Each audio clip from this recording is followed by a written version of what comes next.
Thank you, Mr. Chair.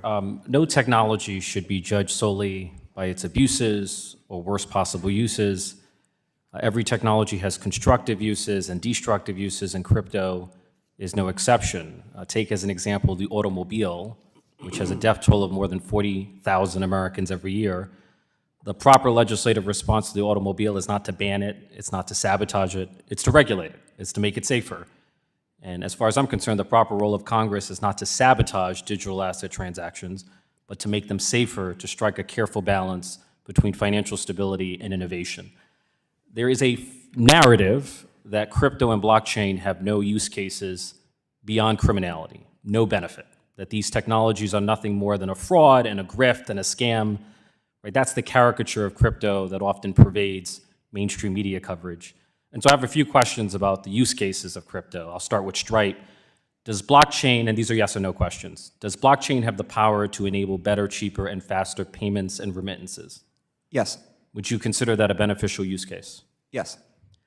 For Paxos, there are billions of people in the global south who lack access to a stable currency, whose countries are plagued by hyperinflation.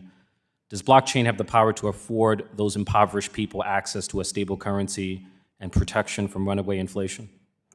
Yes. Would you consider that a beneficial use case? Yes. For Stripe, does blockchain have the power to exponentially expand the market for U.S. treasuries and lower the cost of U.S. debt? That's certainly what it looks like today.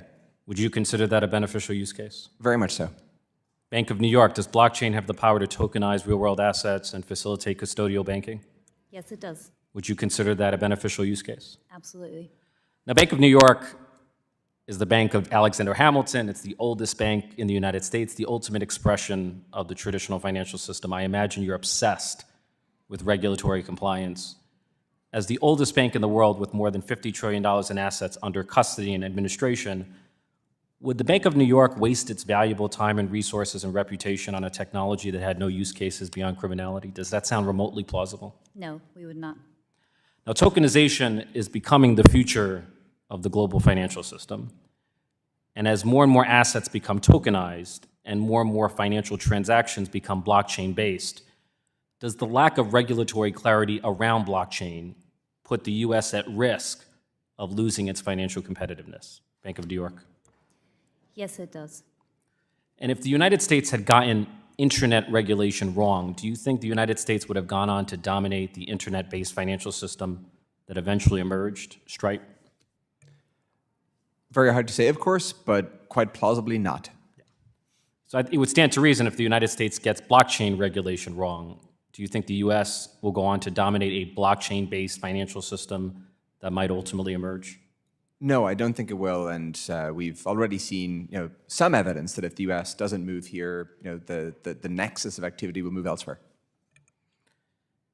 So as far as I'm concerned, in order for the United States to remain the superpower of the world, we must embrace emerging technologies. We must harness the power of emerging technologies to make America more productive at home and more competitive abroad.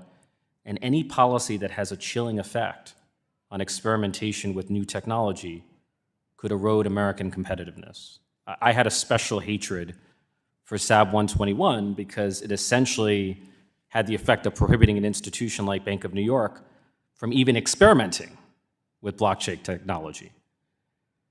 And I feel we in Congress should have the intellectual humility to recognize that digital assets will develop use cases that none of us can foresee. And since there are limits to what we can know about the future, it's incumbent upon us as policymakers to foster a flexible and nimble regulatory environment that allows for the development of a new technology and allows for experimentation with an emerging technology. Telling an institution like Bank of New York that you cannot even experiment with blockchain technology is the worst thing we can do for American competitiveness. What are your thoughts? I appreciate the point, and I think it's important that we continue to innovate within the safety and soundness of the financial system. We need to do both, right? We need to innovate and we need to protect the system. And absolutely, we should have the clarity of rules to enable us to do that. And we should welcome competition, right? That competition drives our economy and enables the right types of outcomes for all consumers in the marketplace. I see my time has expired. Thank you.